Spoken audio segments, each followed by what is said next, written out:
Lee, thank you so much for joining me today. I know that you serve the state of Colorado as the managing director of the Colorado Workforce Development Council office. You have taken on various roles over the years that have really gotten you to where you are today. So, do you mind sharing your career pathway with us and telling us a little bit about the different roles that you've taken on over the years? Absolutely happy to, Michelle, and it's great to be with you all.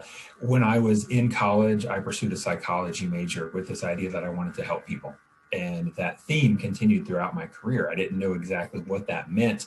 By the time I finished college, I decided counseling in a one-to-one setting was not the right idea. I pursued a volunteer program through AmeriCorps and spent 2 years as an after-school program director in the volunteer setting in a nonprofit organization. I was helping people fell in love with that idea of the nonprofit space and used that to transition to the state of Colorado, where I pursued a variety of roles in the nonprofit space and ultimately set my sights on becoming a nonprofit executive director. I realized from a program manager level, there weren't defined career paths in the nonprofit space, and it could take a long time to ultimately be seen as capable of moving into that role. And so that led to a decision to pursue further education to get a graduate degree in business so that I could apply those concepts to the nonprofit space. And while I went to business school thinking that the nonprofit arena is where I wanted to live and spend my time, I discovered a number of opportunities in different ways that you can help people and you can solve social challenges and social problems working in the private sector. So that experience, it kind of solidified my passions and interests as I segued out of business school, returned to the nonprofit space for several years and attained those executive director roles that I was seeking, and then realized that it played to some of my strengths. It didn't play to all of my strengths all the time. And I wanted to be living my best self and being in positions where I could bring my full self and my full set of skills to work each and every day. That led to some time in the private sector, setting up my own business as an independent consultant, then ultimately to the state of Colorado and to the position that I'm in now, which is a perfect combination of my skills and my interests and being in a place where I know I'm helping people by working at the right level that makes sense for me. Wow, Lee, that's really fascinating. So you knew you had this interest in helping others, but you also knew that you had almost, it sounds like almost like an entrepreneurial spirit. Like you had this desire to keep learning and growing and really expanding your career opportunities and different options. And so you were able to really take some risks, but also really follow your passion. And that led you to the role that you have now. So do you tell us a little bit, what is it like to be a government employee and what do you do and how does it serve Colorado? Absolutely. So for me, working for the state of Colorado is a great fit because it is a role where you're working in service to the citizens of the state of Colorado. And that mindset of public service and acting on behalf of the best interest of people throughout the state of Colorado is very much a part of what I do each and every day. My role with the Colorado Workforce Development Council is to ultimately help businesses and individuals get connected to ensure that businesses have access to a talented workforce and that individuals have the opportunity to pursue meaningful employment, which will lead to individual and statewide economic vitality. At the end of the day, what that means is we help set up the systems through which individuals can find jobs, can access scholarship opportunities, people can understand what the data says about the jobs that are growing in our states and what education or training is required to pursue those jobs so that individuals have the best possible information at their fingertips to make decisions that are going to be right for them and ultimately beneficial for the state of Colorado overall. It's so interesting to think about Coloradoans helping other Coloradoans find the education they need to find the careers that they want to have. It's Indeed, really, yes. really inspiring. So I want you to go back now into like your kind of education history, go back in the files, think about yourself when you were in high school. What's one skill that you learned in school that you use in your job every day? So there's really two things that come to the forefront. And the first is communication.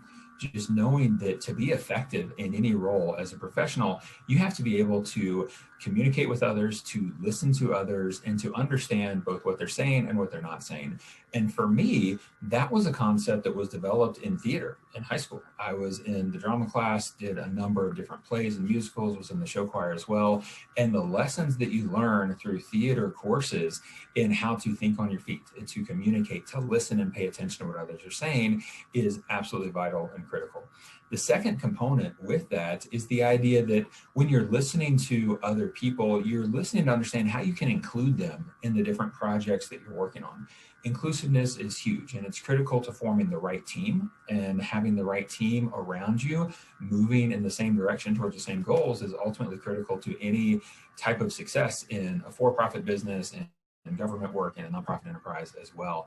And that was something that I picked up through a lot of different activities in high school. I think about the homecoming floats that we would come together to build every year as a class. There were people who I didn't interact with necessarily. My high school had about 1,000 students. I was in a certain track where I had about 60 people I was closest to.